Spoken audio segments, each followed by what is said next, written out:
I like to talk about different altcoin projects and different projects just in general. I just want to teach people about cryptocurrency. It's a funny story how I got into it, but still. All right. So we're going to be live in a few more seconds. Okay, what's up, guys? It's JAPA RICO here, broadcasting live, and I'm here with Drake. Drake is going to talk about NFTs in general. What's up, Drake? How are you? What's up, guys? I'm Drake. Good to see you. Hey, Drake, I have a question for you. So All right. recently, like NFTs have been booming, right? And I saw a video of yours. It's a very recent video that was published a few days ago. And you were talking about the Origin protocol. So what is the Origin protocol all about? And So if you want to share, also if you want to share something, I can give you admin rights on Zoom, so you can also share your screen if you want. I think my screen is sharing. I'm not sure. Okay, let me see. I would make host. Okay, so now you're a host. Yes. All right, so let's see. Let me pull up Origin. ORGIOR.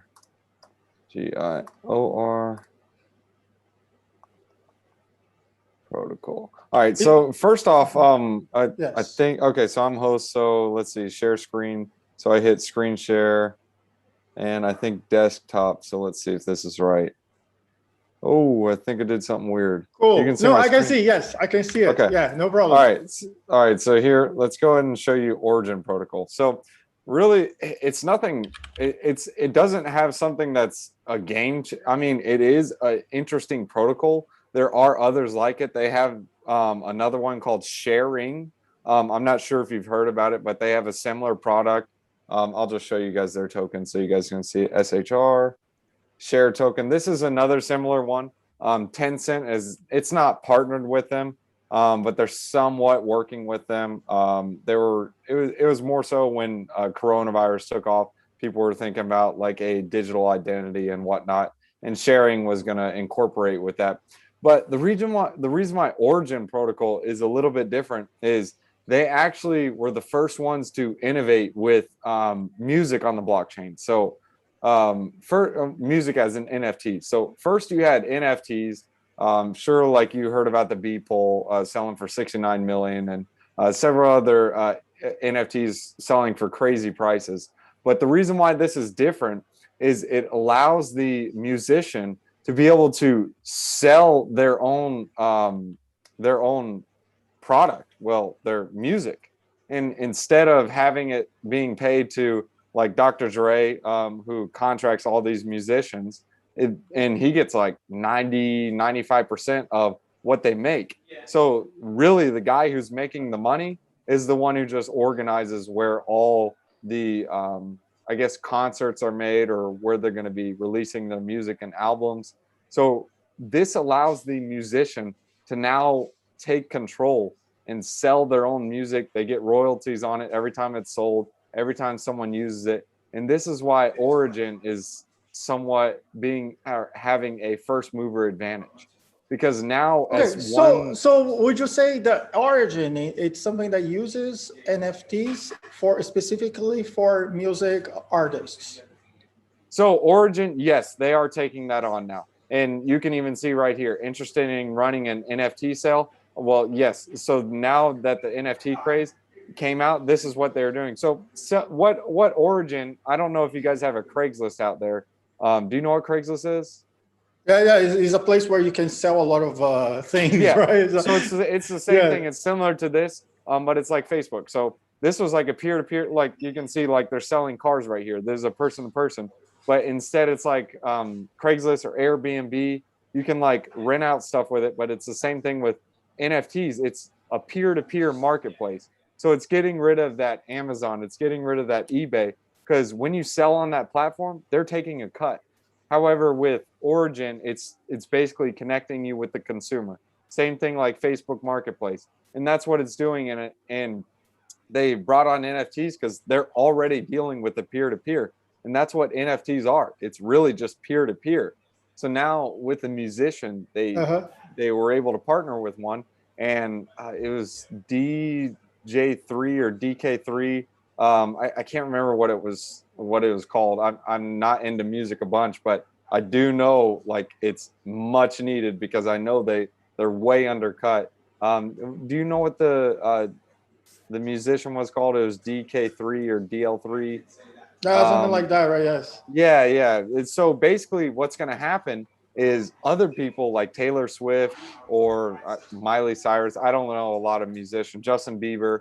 Once they see it, they're like, "Oh, well, I can just get rid of my recording artist who Right, basically right. contracts me out, and I'll just take the rest of the money." I mean, they're missing out on 90%. When they take this on, they're going to be making so much more.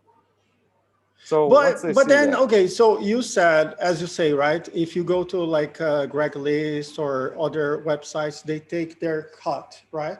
So right. So Craigslist how isn't does really taking the Origin? cut, but more Yeah. so like eBay and Amazon. Oh, I was just eBay, Amazon. saying, Okay, yeah, these okay, guys are trying to be somewhat like Craigslist. but then okay, I understand. But then how does Origin protocol make money if they are not taking any cut? So they do take a portion. I don't know how their fees are adjusted in it. I believe you have to spend the Origin tokens in order to Mm-hmm. transact in it. So just like Bitcoin, where you have miners, they get a portion of the fees. Same thing with Ethereum. I believe that is the same concept it's going through because they are a decentralized platform. Right now, they are somewhat centralized because the nodes that they have running are permission nodes, but in the future they're working to become fully decentralized, and that's understandable for a project starting out, because if you just say, oh yeah, let's decentralize it just starting off, well, you're going to have some serious issues because a bad actor can just get a bunch of money together, get a bunch of the tokens, and just Right. basically put a 51% attack on the network. Well, with staking, or yeah, this would be proof of stake. It would actually be less of an attack. But Drake, okay, I understand that part. What about Unisocks? You were mentioning in your video about Oh, Unisocks. Unisocks. Unisocks is Yes. funny. Yeah.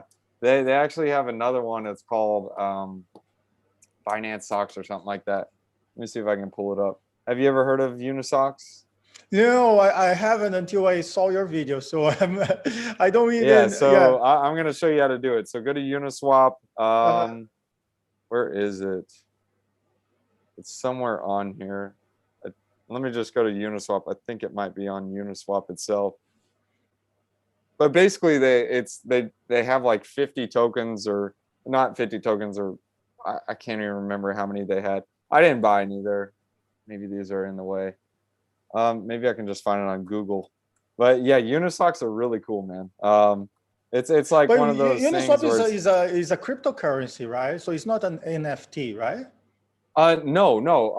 The Uni token is a cryptocurrency, but Unisocks are a NFT. So here's the Oh, Unisocks right right, here. right, right, Look, right. they're $78,000 right now. So 14 of 315 are available. So basically what happens is there's 315 total that were issued. So you see how there's 185 redeemed? What that means Yes. is these guys redeemed them to get these socks right here. So they have these actual socks now. Great, you have a physical asset.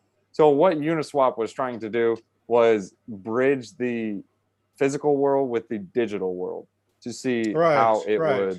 see how it would work. And obviously they did something right because they're selling for $78,000. So So my token, okay, if I buy an NFT of this pair of socks, so my token is how can I say? It's later when I sell these socks, like the token itself also has a price. How does that work? so yeah, Yeah, so this is how it's going to work. So basically, yeah. that NFT is your proof of a verifiable proof that your product is real. I'm actually Right? making two Yeah. more videos this week on two Uh-huh. other protocol, or well, on one protocol. I had an interview with one of the co-founders. It's the Ariani, and they're partnered with Luxo. Have you heard of Luxo? Look, so yes. Okay, so you're familiar with Luxo, right? I just know the name. Oh, okay. Yeah. They were pumping Yeah. like crazy, man. We caught them pre-pump. But anyways, Pre-pump. Okay. yeah, we got Uh-huh. them pre-pump. We were talking about them about $4. They're now about $20, or they went as high as $25. But Wow, amazing. what Mhm. Luxo does is, say you have a pair of Nike. Well, Nike's isn't really something popular, but say you have like a Breitling, a Rolex, or a Louis Vuitton or something extremely valuable. They have Right. lots of counterfeits, a lot of knockoffs. So Yes. what's happening is they produce these NFTs like this that match up with the physical asset. So what happens is when you're transferring that physical asset, and I'm not sure exactly what they're going to be using, but I'm pretty sure it's going to involve like an RFID chip or some sort of sensor on it. And if it's removed, it automatically makes a transaction on the blockchain to show like, hey, it's been tampered with. So it's everything that's transparent on a ledger. So like when you sell it, the Luxo and the Ariani basically create a digital ledger for that one item. So you have this NFT that is issued from the company you buy it from. So like Rolex, Breitling, Louis Vuitton, and it's issued from the company, and you get this item. And whenever you go to sell it, or if you want to make an insurance claim or a maintenance order, it makes it much easier because say the company is like, oh, you're making an insurance claim, it's not really yours. Well, look, I purchased it on the blockchain, and here's proof. Look, this is even sold by you. Okay, great. One click, they have their own app. You click, claim, make an insurance claim, boom, it's taken care of. And it's immutable, so it's something that's they can't argue with, and you can't argue with. It's on the blockchain. There's nothing you Oh, can do. And then so when you go Drake, to sell, yeah, I have a question. I have a question. So if I click here, I can see the buy button, right? So if I buy yes, it, will I you connect your receive this wallet, and it's going to pair? charge you 45 ETH. I'm All not going to right. buy it because I don't want to buy it. All It's right. If I too. buy it, I then don't. I'm not good at picking out NFTs. I mean, to me, I believe, in my opinion, that this is overpriced for me. So I right, wouldn't right. go into something like this. But Okay. one man's junk is another man's treasure. So you got to keep that in mind. I really think these will be valuable in the Right, future, maybe. I really right. think they priced in some crazy value into it because there's only 315 Uniswap, and if Uniswap say becomes the Binance of the decentralized, actually they have more volume than Binance already, but say they become the basically the exchange everyone uses, and you're one of the 315 people that hold these socks, well, you're going to be a pretty popular dude.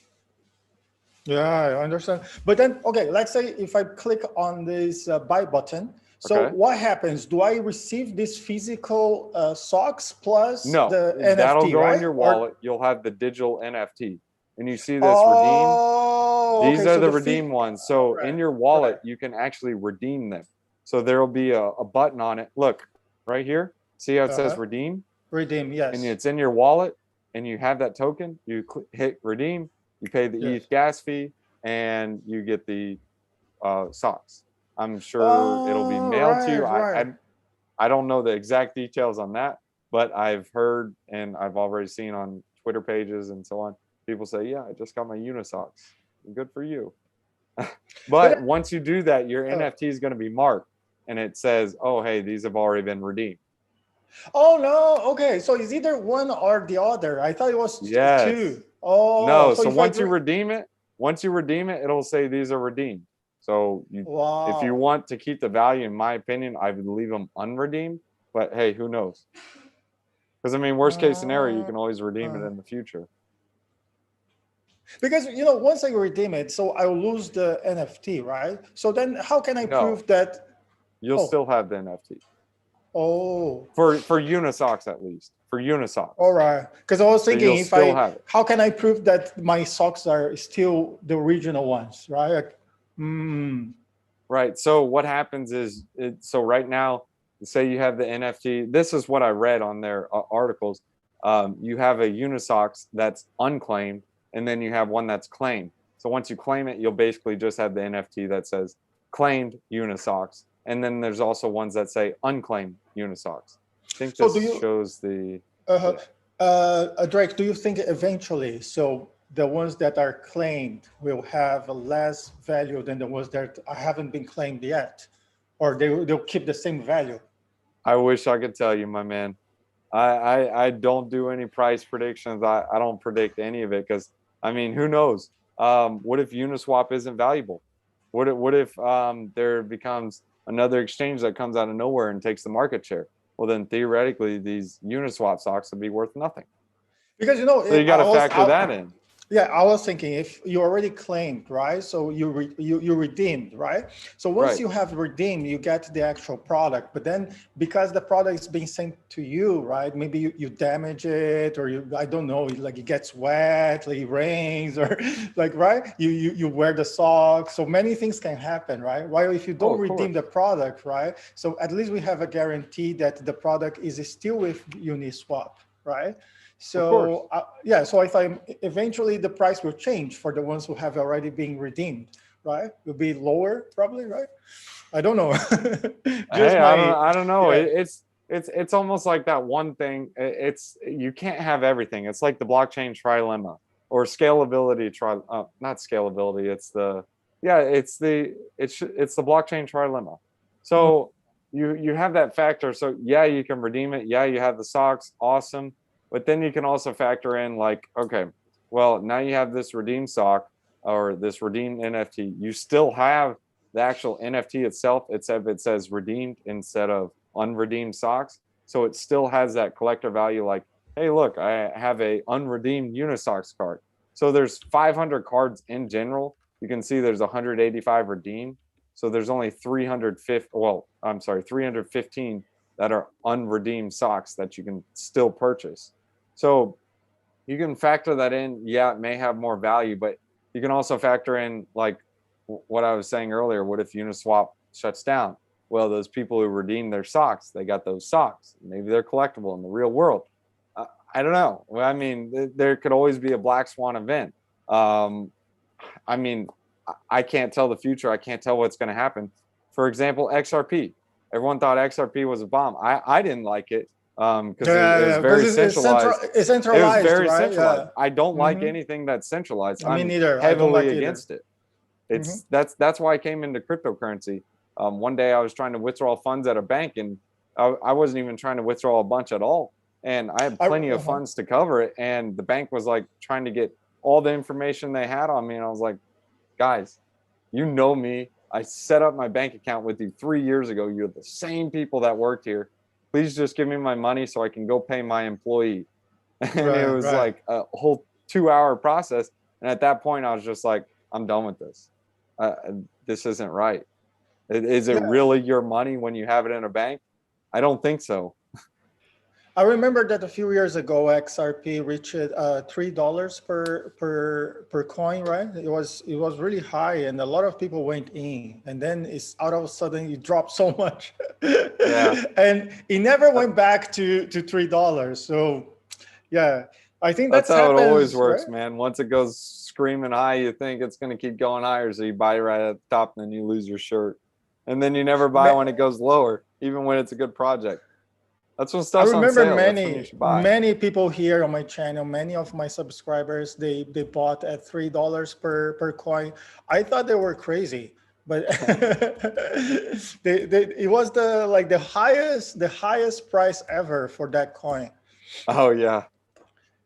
Drake, I have a question. I saw that Yeah. you were talking about the Origin protocol, and one of the explanations said about the token governance use of funds, and then you mentioned about like 4% office rent, and like how they are like the percentage of the money that is being used, right? So I want you to explain once again about it because many people may not know. I don't have their tokenomics page in front of me, but yes, I do remember that 4%. So that's this is a project that's like time's gonna tell on what it's gonna do. When you have an office space, all that has to happen is if they have, say they're in China or in the United States, all the Yes. SEC has to do is just knock on their door and say, "Hey, sorry, you guys are no longer in operation." That's it. I mean, and then you're paying 4% for an office. Well, I can understand maybe if this is like a company, but we're talking about cryptocurrency. We're talking about decentralization. We aren't talking about creating a company because it's so much easier to get a bunch of money here because you don't have to go through all kinds of regulation and filings and all kinds of stuff. It's very hard to get listed on a on like the NASDAQ or what's the other one? I want to say it's S&P, but it's not. The New York Stock Exchange, The NYSE, Dow, the Dow The Jones. Dow Jones. Yeah. Yes, yes. Yeah. So it's really hard to get listed on those. I mean, for example, Coinbase. How long have we been talking about this IPO? Yeah, forever. Yeah, I think it's actually been about 3 years. Last time when it was tanking, they canceled it because it was dumping. Right before they were about to be listed, they actually said, "Oh, we're not going to list XRP," and that's also why XRP tanked after that. Yes, But yes, anyways, I that's remember. just whatever. But it's kind of like, okay, well, they've been waiting 3 or 4 years, or you can just launch some tokens and come out tomorrow and say, hey, Coinbase now has their own token. We have 1 million tokens and we have a token burn, and we have such insane tokenomics that will eventually go to 1. So our token should be worth 10 million a token. When you start hearing crazy pumps, or like you go in the Telegram chat and all people talk about is rocket ships and going to the moon, just be leery. There's a lot of scams out here. In fact, another one was what was that? Meerkat Finance or something. They had a $32 million hack. Then they had Viking Swap on Binance Smart Chain. It was literally just a copy of Goose Finance. You probably haven't heard about it, but it was such a small one. It was up to like $100, and within a day it went to 99 cents. Oh, okay. So I want to ask you your opinion, because, for example, let's say I am a new artist, okay, and I'm planning to launch my very first song or whatever, and then usually nowadays I would go to Kickstarter, right? Kickstarter, and release my album and say, oh, please invest in me, I'm a new artist, and then I will expect to get a few $1,000 if possible, or not, right? Of course, Kickstarter also have their cut, right? So if instead of Kickstarter, what would be the benefit for me to launch myself to begin with at Origin Protocol? What would be the difference or the benefit or anything better than Kickstarter? Well, so I don't know how Kickstarter works. Do they have like a fee for like when you're launching it? Do they take a portion of the amount you receive? Yes, they do. I don't know the details, but like I have friends here who have been doing that, so I know that they take some cut. I don't know how much though, but yes, they do. So I can tell you 2 things right off the bat. First is when you have a company Kickstarter involved, say they're like you're singing a Christian song or a song that may not be approved by them. All they got to do is say, sorry, we can't feature your product here. Then you can't even launch there. That's 1. 2 is the fees, say they're 20, 50, 25% to 50% of whatever you get. You automatically off the bat get cut 50%. And then if you have credit card fees, they're going to cut those off too. So right off the bat, right there, you're already losing out.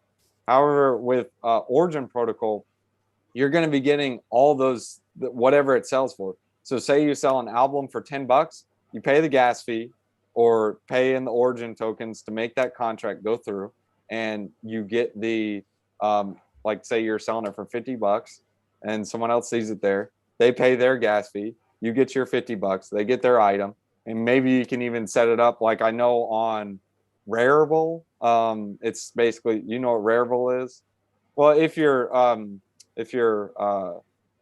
what is it, audience doesn't know what Rarible is, it's basically a peer-to-peer marketplace just for NFTs. So these aren't rare NFTs. These are just ones where you can basically create your own NFTs just however you want.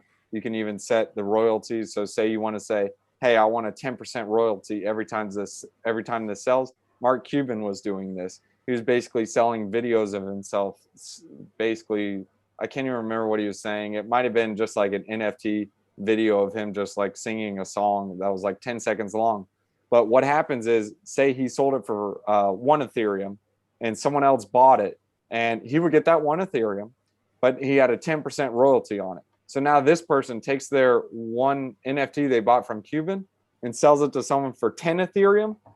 Mark Cuban put a 1% royalty on it. So that transaction was made, that one guy is going to get 9 Ethereum. Mark Cuban's going to get that 1 Ethereum. He's the Well, so original it's really artist. good. I think this is really Yeah, good then, because then, that's like, for mind blowing, example, isn't it? It's crazy.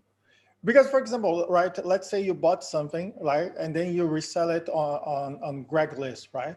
So the Right. original person who had that item, the person who sold it to you, will not get a cut of what you resell to the next person. But with this royalty model, then, right, the original person will keep like getting more and more, because like you see, resell to another person, that person resells to another person, then every time the original person gets a royalty, right? That's correct. So like on Rarible, you have that feature to set it up. I haven't played with Origin Protocol. So Origin Protocol, I'm pretty sure they have that feature built in, because in order for a music artist to go on there, for it to be incentivized for them, they would have to set up that music royalty on there. So I'm about 99% sure that they have that feature built in. I haven't played around with it. I haven't played around with the NFT marketplace because I don't make a bunch of NFTs. I just like to research the different protocols. Like they have another one called Digital. Basically, it's not launched yet, but Digital, you can literally just click a button and you can create an NFT like that. So no coding, no chaos. It's really easy to do.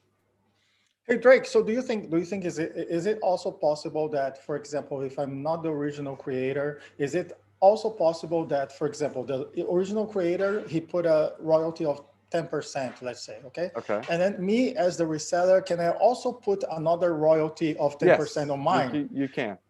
Oh, that's so cool, right? But then that That's what will I'm take, saying. but that will take the price of the NFT itself to the moon, right? Because because let's say everybody puts their 10% royalty every time they resell it, then the price will sooner you'll get to 100% No, royalty, I right? know, but well, it wouldn't get to 100%. So you also got to factor this in. So you buy that NFT, right? So Yes. the original owner gets 10%. So now you have a NFT that now when you sell it, you get a 10%. So what happens is he gets 10% of the full pie. So now you're only getting 10% of the 90% pie. So now you're theoretically getting Oh, quote unquote 9%. Does all that make right. sense? Right, right, okay, right. Makes sense. But of course, because I know that Mark Cuban is going to get 10%. So when I resell it, I put my I put, instead of, for example, let's say my plan originally was to resell it for a hundred Ethereum, a hundred ETH, right? But Right. then because I know that Mark Cuban will get a cut of 10%, so I'll sell it for 110. So Oh that's, yes, yes. yeah. So You I can can factor always, that in. yeah, I can factor that in, right? Yeah, yeah. Yes. So I think then when you say, right, I'll get less and less, but then I think people will know that, so they'll just add up and put more and more. Theoretically, but Right? you got to factor this in. So you got to make sure you pick the right NFTs, because there's going to be so many NFTs. It's just like cryptocurrency. Like every time there is a huge write up, there's always a drop down. And what happens in the drop down? Well, you have a bunch of poop coins, is what we call them, except we use a different word. No, right. Yeah. So NFTs, they're they're something that's well needed. Like I was thinking about this was like 2 or 3 months ago, and they finally did come out with it. I think it was like Chain Guardians or something. I was thinking, well, why don't these trading card companies just come out with digital NFTs? I mean, kids walk around with cell phones all the time.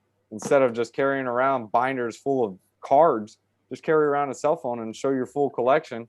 And you know how kids are with cards, they just get torn, trashed, and all kinds of garbage. But with an NFT, it's all digitized and it stays in mint perfect condition.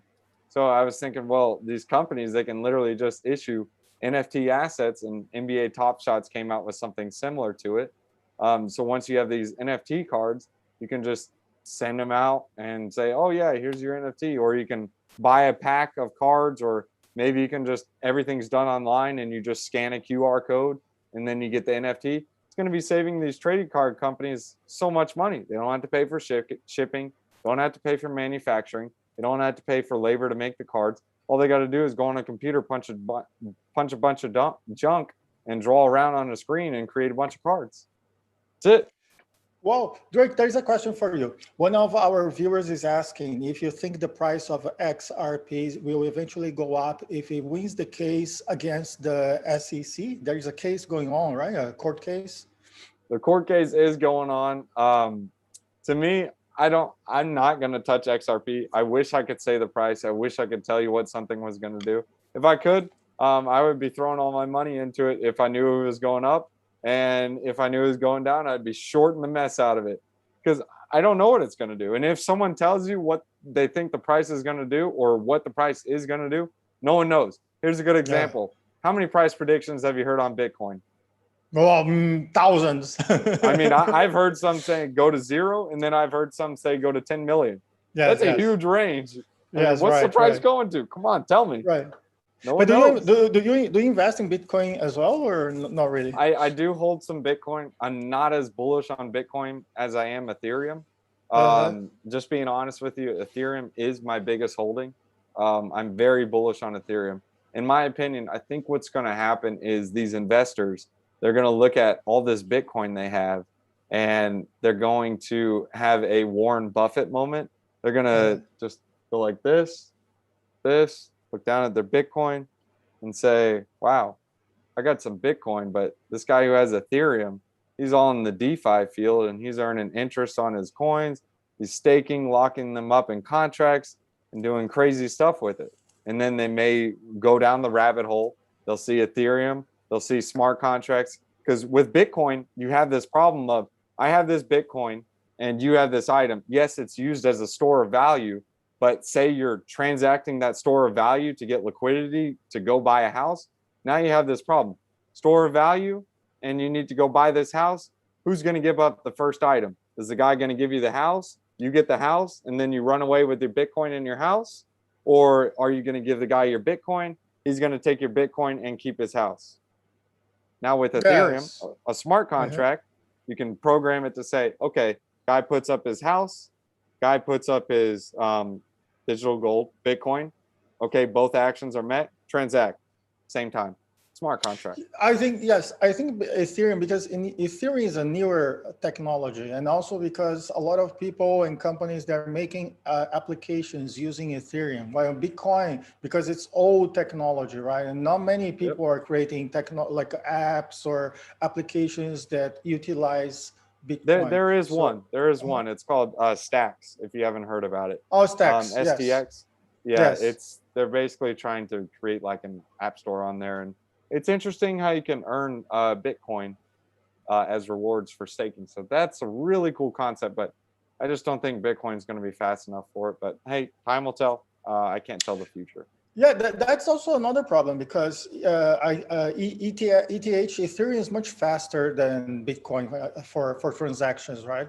And also, like, there is Ethereum is going to become like 2.0, and when that happens, I heard some gossip. I'm not really sure, but like there are a lot of people saying that a lot of bunch of miners for like Ethereum may get together and try to break it apart from the original one when the 2.0 launches. Is it true, or is just like both? There is a rumor.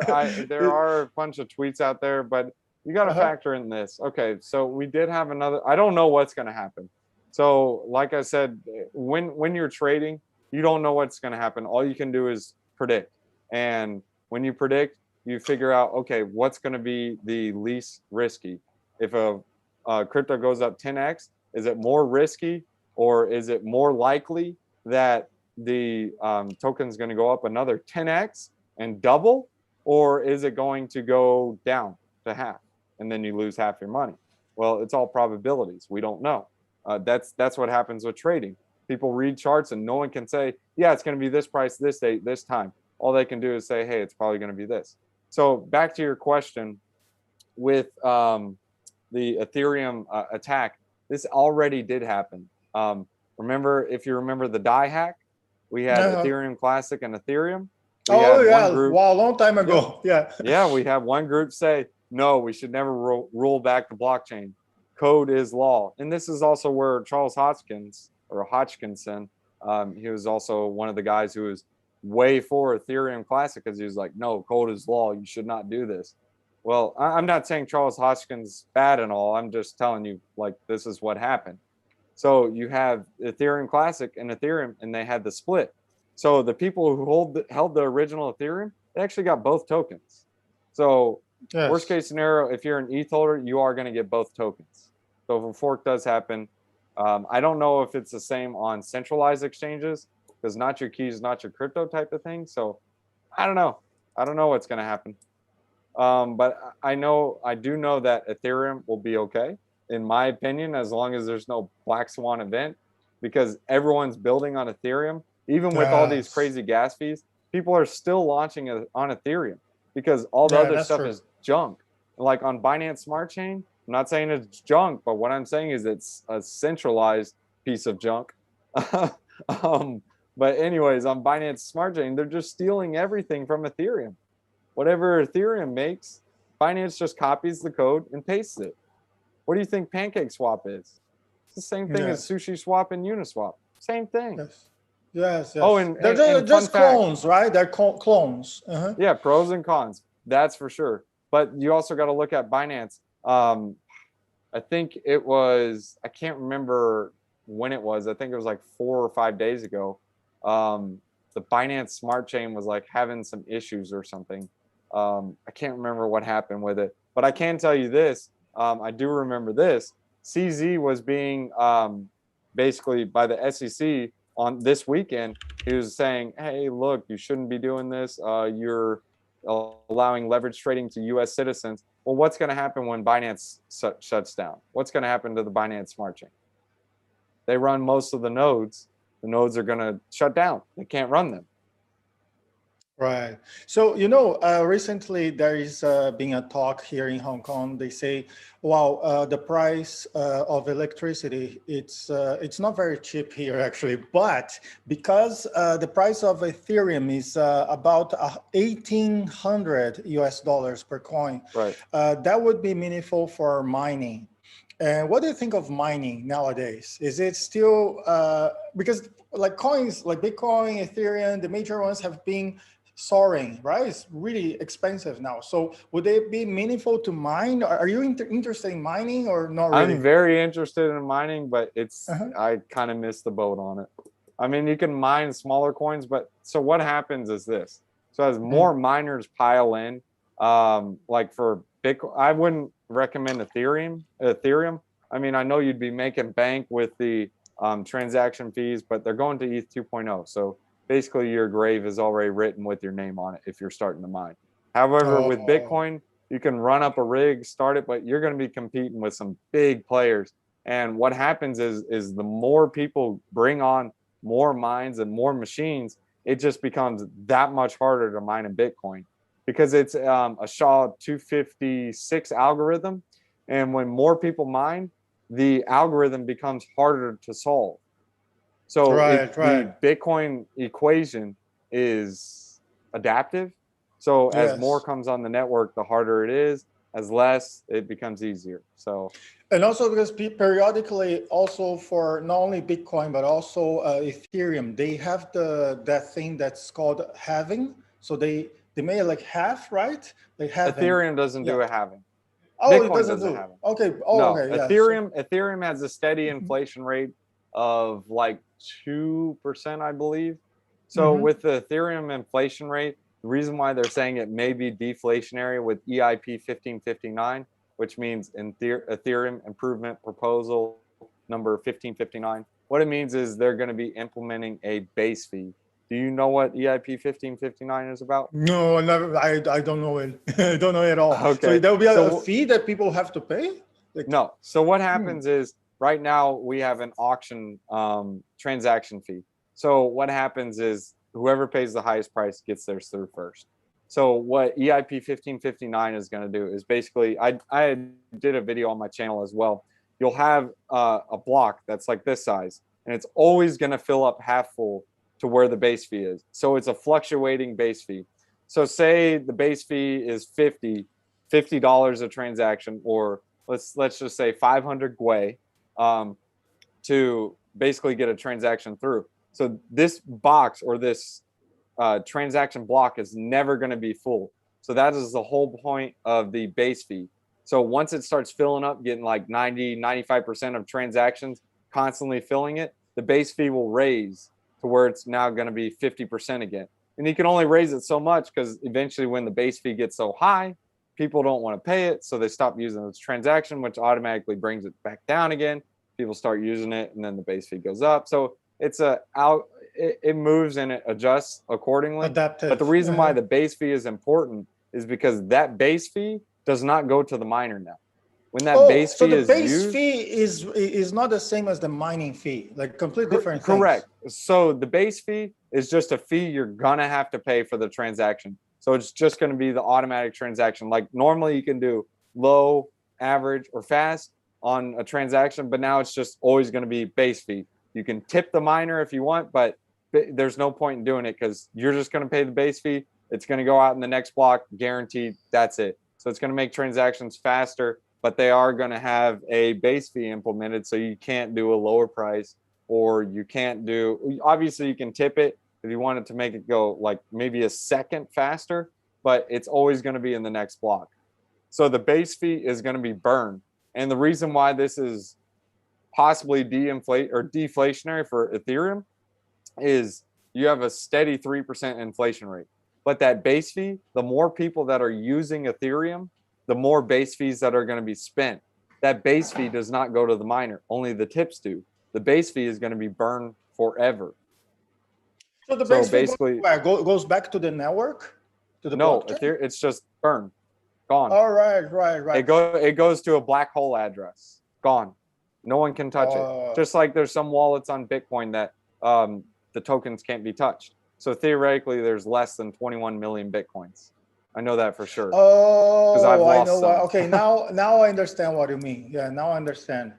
Hey, but isn't that going to cause a problem? Because the other day I was having lunch in a restaurant that accepts Bitcoin payments, but then I realized that actually the fee, like the mining fee, right, that I'm paying for the transaction is almost the price of my lunch. It's so expensive. Oh yeah, Bitcoin's not going to be. Yeah, if you're using it for transactions, send me your Bitcoin and I'll send you some cash to pay for that meal, and I'll take that. You're wasting your money on fees. You don't want to use Bitcoin for that. No, because for me it was a new thing. I've never bought lunch using Bitcoin, so I wanted to try. I knew the fees are expensive. For the experience, yes. Yeah. I knew the fees would be like hell, would be really expensive. But then I wanted to try. But then I figured out, wow, it's so expensive. And then I thought, maybe using Ethereum would be cheaper. But then now you said about the base fee, right? So maybe this is also not good for Ethereum, because then for every transaction, if you need to pay the base fee, that's going to be like a transaction fee, right? Basically, so people will not use for transactions anymore, right? Because nowadays I think they have ETH 2.0 coming out, and ETH 2.0 quote unquote says it's going to have 100,000 transactions per second. Visa, on the other hand, averages about 1,000 per second. So Ethereum is going to be 100 times that rate. And on top of that, right now they have several ETH 2. or layer 2 solutions. Like for example, Uniswap V3, they're going to be integrating a layer 2 solution, and that's going to take a lot of the volume off of Ethereum directly. Do you know what a layer 2 solution is? No, I don't. Layer 2 solution. Okay, so on layer 1, you have your highway. So this is going to be like Ethereum network, right? This is the slow network. It only has 3 roads. In heavy traffic times, cars are bumper to bumper. They can't do anything. With layer 2, they go like this. Hey, let's look up. Wow, we got unlimited space up here. So all these guys are transacting up here, sending their own little chain. And whenever you want to say, okay, I'm done, I want to get my money back on Ethereum, you take it from layer 2 back to ETH, the actual main chain, and you pay your 1 gas fee. So you can make 1,000 transactions up here, and the gas fees are like nothing. And then as soon as you put it on Ethereum, you're still paying your main gas fee. They also have a layer 2 solution on Bitcoin. It's called the Lightning Network. So if you want to pay for your coffee, try the Lightning Network. I've heard of that Lightning Network, but I just knew the name. I didn't know what it does. Okay, so now I understand. That's what it does. So if I use that one that you said, the layer two, then the mining fees are also lower. The transaction The itself. layer two, yes, they're because they aren't happening on the main chain. Oh, I I'm trying to think of understand. a I real world understand. example for this. But I still can use to buy a coffee, right? Like I mean the stores here, maybe even in the US, right? Most stores Oh do not yes, yes, of accept, course. So right? you can relate Binance. So Binance Smart Chain would basically be your layer two for Ethereum, but it's not. It's not. This is just an example of how a layer two would work. In fact, it's actually way cheaper than Binance Smart Chain. The fees are like nothing, like literally. Just look up a really good one is Matic. Matic is a really good layer two solution. They also have Loopring. Um, they got a bunch of them, man. There's so many different layer two solutions. Um, Polygon is what Matic is also called. Oh, Polygon, yes. Yeah, Polygon. You probably heard a lot about them with the I Coinbase. heard about Polygon, is very Yeah, famous. that's When how it when works. You always hear too late, right? Yeah, when Elon Musk announced that Tesla may accept payments in Bitcoin for its cars, for car sales, right? When they sell cars, the first thing I thought of was about the fees. So, Oh, that ain't gonna right? matter. I mean, you're buying a car and it's a $10 fee. It's worth it. I mean, if you think about it, Oh, I mean, you're buying a car. I mean, it's a big car. I wouldn't recommend spending your Bitcoin for it, but hey, it's up to you. You want to do or do what you want to do. But it's so with like the $10 fee, that's actually quote unquote cheaper. So say you were to buy that car with a credit card, the merchant is going to have to pay like a 3% fee on that or like a 2% fee. okay. So I mean, So yes. they would much rather you pay the Bitcoin. They'd say, yeah, welcome your Bitcoin because you're the one paying the fee. They're just getting it for free. It's like cash for them. And they're wanting to hold Bitcoin. So it's a way for them to invest in Bitcoin for free. No, yeah, that makes sense. So Bitcoin would be okay. So for example, in my example of the coffee, then it's a bad example because coffee itself is so cheap that it Yep. does matter, right? The fees itself does matter. But for very expensive things like cars, then it doesn't really matter, right? Right, That's what you're right. That's saying. like going on Uh-huh. Uniswap. You go on Uniswap, you buy $20 worth of token and pay a $50 gas fee. Well, that's a dumb trade. But you go on Uniswap and buy $20,000 worth of tokens for a $50 gas fee. That's a good trade. You're only paying Oh, $50 for the right, trade, and right. that's it. Oh yeah, makes sense. Yes, yes. Okay, cool. All right.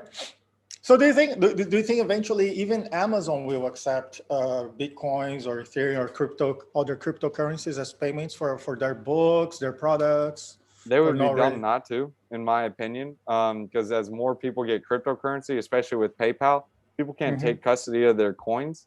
So they're going to have the Bitcoin, Ethereum, Bitcoin Cash, or Litecoin on their wallet, and they can't withdraw them. They can't do anything with them because you can't take custody of them. PayPal, they're only keeping it on their network. So it's like, well, what do I do with these things? Just hold them? I mean, it's just Mm. like paper. You don't own the actual token. However, if you own it like on a ledger or MetaMask or a self custody wallet, then it's like it's yours. You can do what you want with it. Uh, what do you think of Dogecoin? Dogecoin, Piece is of there junk. potential? Really? It's a meme coin. If it goes but, up, but great. You have but better chances at buying a lottery ticket. Buy a lottery ticket if you want to do that. so a lot of a few weeks ago when Elon Musk was tweeting like every hour about it, do you think that was just like he was just playing, like just joking, just fun? If I had that many followers in his position, um, I don't know why he it would make sense for him to just buy some of the tokens and then announce it. So I mean, I would never do that because the reason why I made a YouTube channel is because Yes. I watch so many YouTube channels and I see these guys talk about projects and they pump it to the moon. And it's like, if you really want crypto adoption, you gotta stop pumping and dumping on these guys. I mean, if you get a Pump and following dump. and you're just Yeah. pumping and dumping on these guys, they aren't gonna like crypto and they never want to invest again. We're here to teach people how to be their own banker, and it's just sad when I see YouTubers just constantly say, Yes. oh yeah, this is going to the moon, this is going to the sky, this is all the good stuff. They don't tell anything negative about it, and then they lose their shirt, and then the person goes back and says, oh, I hate you, I want to kill you because you made me buy like all this stuff on my I sold my house and paid all everything, and I bought this cryptocurrency because you recommended it, and I lost it all. And then the YouTuber doesn't even respond, he's gone, and he's just talking about the next cryptocurrency to pump his bags. It's like, Oh, that's true, right? And it's some like, pump how and do you, dumps only what kind of take a heart do you few have? seconds, right? Like sometimes I see people pumping and dumping just like Oh one man, minute, right? Or oh, even it's less than a nuts. minute. Yeah. It's nuts. So do you think they're very evil? Do you think people are evil or of doing pump and dump all the time, I know especially there on are evil YouTube? people out there. It says it in the Bible. There are evil spirits out there. No doubt Oh. in my mind. What do you think? What do you think of then? Okay, let's move a little bit the topic to what happened to GameStop, AMC, BlackBerry. Do you think that that's also considered like pump and dump, or would be a little bit different? No, Uh, no, that I wouldn't consider uh, it a pump and dump. uh-huh, So what the theory, not the theory, but what the play was on that was they uh-huh. were shorting more shares than were available, All which right. is impossible. You can't do that. I mean, so basically they had more shorts on a stock that was available. So what happens is there's only so many shares available because they've shorted the mess out of it. They basically oversold the stock, and there's none available. That's why it's so cheap.